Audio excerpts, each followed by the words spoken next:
Hello and welcome to this introduction to Beacon.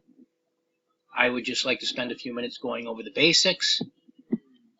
When you first start teaching a course, you will, and throughout the time you're teaching the class, you will get email alerts with Beacon information in them. Okay, first thing to get down is the fact that there's two types of items in Beacon. There are updates and there are alerts. Now, these are all updates that were sent to one of my instructors at the beginning of the term, and they concern students in the instructor's class.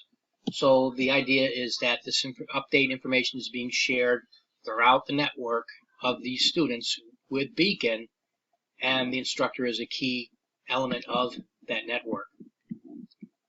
Now, if they were alerts or updates with the instructor's name involved, then the instructor may be going in and doing something in Beacon with them, which we'll talk about in a minute.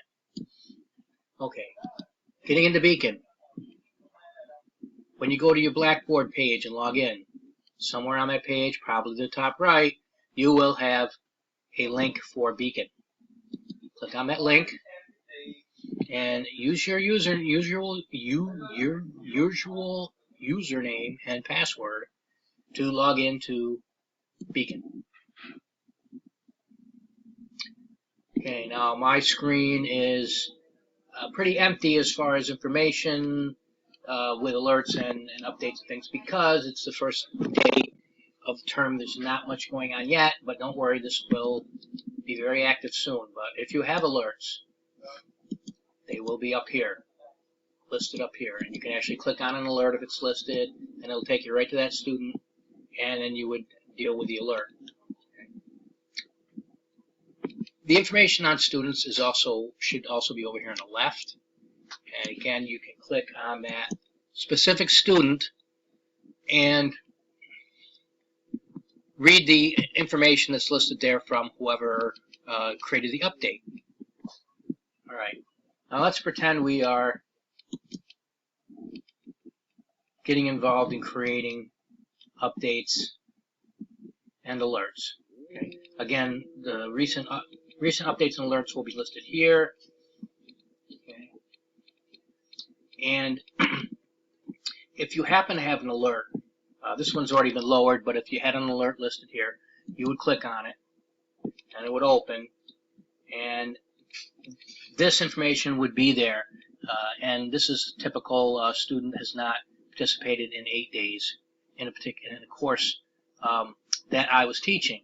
Okay, we'll pretend I'm Peggy Bloomer, and this will be blank. What you would do is, if you haven't already, try to get in touch with the student and find out what's going on, and then come in and type in the information that you want to share with everybody, whether you've gotten a hold of the student, and if so, what you found out, and share that with the network, or that you can't get a hold of the student and maybe you're going to ask for help from somebody.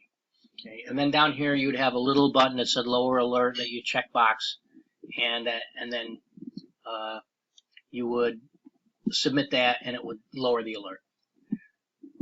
Okay, creating alerts and updates. Click on the create notification button. If it's not an extreme issue, you just want to share basic information, then you create an update. Just click on it, and again, this would be shared with the network, professional staff, full network. This is fine. Never ever check this box right here. See what oh, don't do that. Never do that. Okay, leave that box blank, because if you do check that, it's going to go to the student, and we do not want that. Okay. Category, there are many new categories, and there has been emails, and there will continue to be emails about each of these categories, so you know what each one is about. But let's just say if it was an update, maybe it would just be something like academic misconduct, and then down here you would type in what happened. The student was rude in a discussion. I'm making this up. This didn't happen. I called the student and told them of the consequences, etc. Okay, so you would type that information in there, and then you would click Save Update, and that would send that information out in those emails that you looked at before and here in Beacon to the network, so that we all know what's going on with the student. Okay, now I'm going to cancel that. I don't want to send that out. The other create notification is alert. An alert is something important that's going on, and if you need help with a student, or you want to alert the network, create an alert, and it should be, again, same thing, professional staff, full network, best bet. Don't check this box. And let's say here category this time is a typical one, which is consecutive absences. And this is the important part. You can't just type student is not attending class and not responding to my emails, phone calls, and text. All right. That information would go on there, but you need to start the message out with who you need help from. Okay. In this case, I want a student advisor, and this will be Pamela Burmender, because I know that is this person's advisor. And then what do I want her to do? Please reach out to this student. Okay. And that needs to be in bold. All right. Very important. Highlight that and make it in bold, because when we're sending these out, we need to let the person know that we want to respond to this, and we want to let them know what we want them to do. Okay, so please reach out to the student.